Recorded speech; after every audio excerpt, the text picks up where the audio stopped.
Mabuyani, munjani?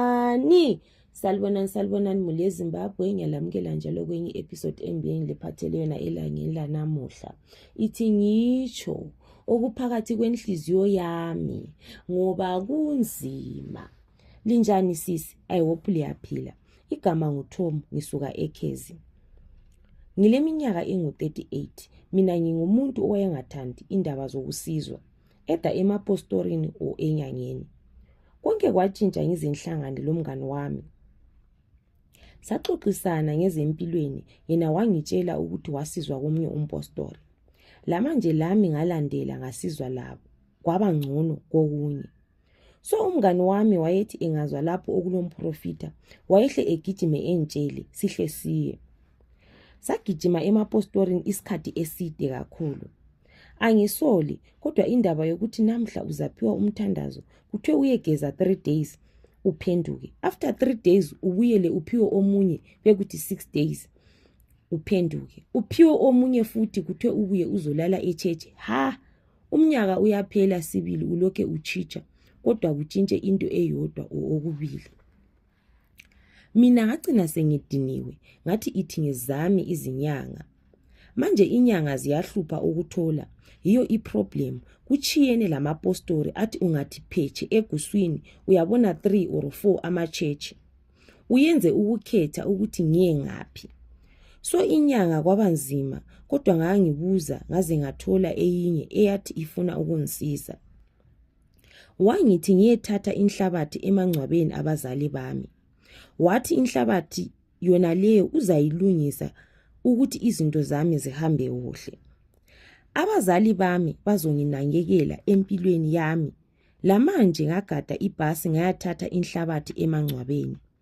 Yalungiswa inhlabathi kwathiwa ngigeze eyinye ngihlale layo. Impilo yami yatshintsha sibili, kodwa kwathi sengithenge indlu ngaqalisa ukuzwa izisinde endlini ebusuku. Ngangisithi ngingavuka ngingaboni lutho. Kwezinye izikhathi ngangisizwa amavoice abazali bami bekhuluma endlini. Ngingavuka amavoice ethule. It's been years kusenzakala lokho. Ngingathi ngihlala labazali bami endlini. Angila mfazi.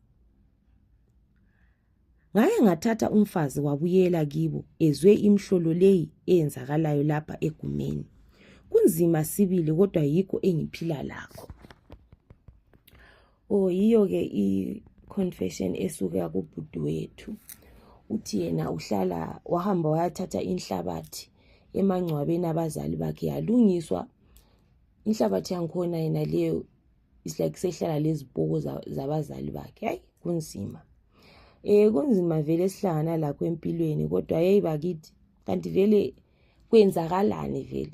Like mina ngangicabanga ukuthi abantu abathanda ukuhamba ezinyangeni or emapostorini abantu abangomama, because bathanda ukuhamba besiyabuzela maybe ngokwama marriage, besiyabuzela ngezinto eziningi yabona izabe zisenzakala. Ngasithi omama babathandayo ukuhamba, but khathesi ngibona ngani sokutshintshile.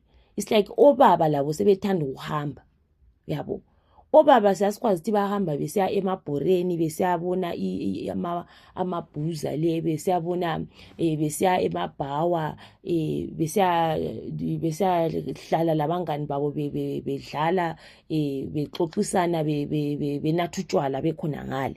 Kodwa igeneration le esikiyo khathesi obaba sebethanda ukuhamba ezinyangeni.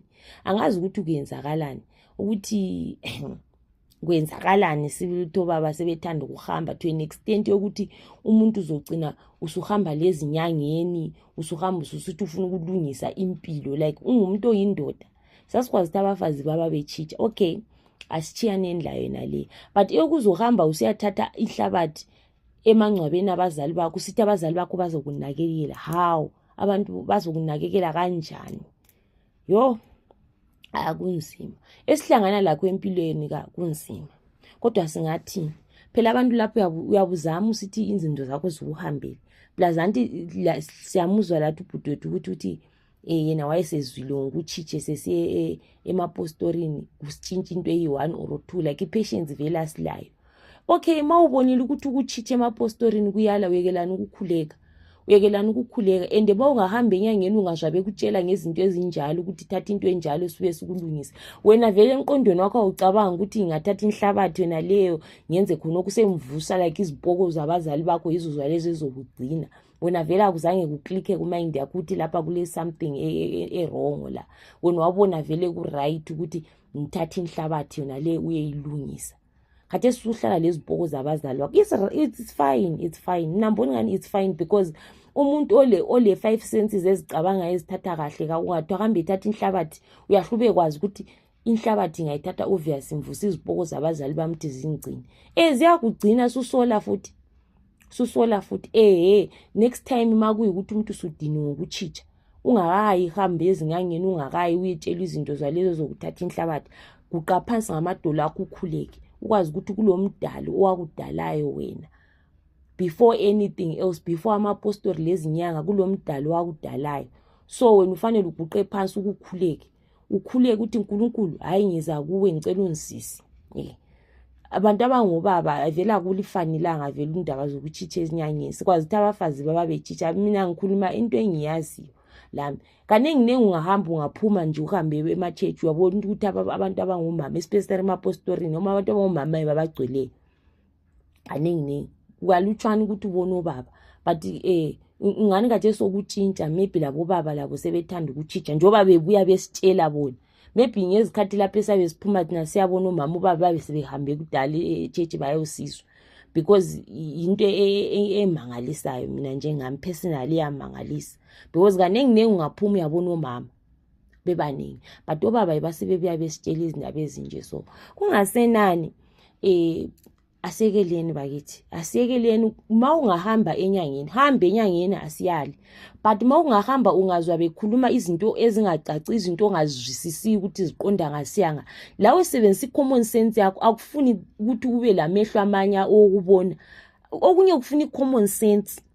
Abantu sahamba esikolweni ukuthi siyefunda kanye lokuthi ucabange nje uphonga ucabanga general. Isikolo asikuthi zasikhambi ukuthi siyefunda ukuthi ufunakala imasters ukuthi ucabanga hayi noma wafika any level naleyo wayifikayo as long as wabhala lokuba lesikolo ufanele ucabanga ukuthi ngathatha inhlabathi engcwabeni inhlabathi walezovuka isipoko into ekwazakalayo nale ukuthi inhlabathi yangale vele ayifanelanga idlalwe ngayo ithempwe ngayo inhlabathi yakho ngale kayihlale khona ngale wena suthi ahambe egeza ngayo uhamba uyehlala layo like seriously abantu asicabangeni uzothola ukuthi ezinye inkinga esingena kizo umuntu wabusithi imphongo yenza.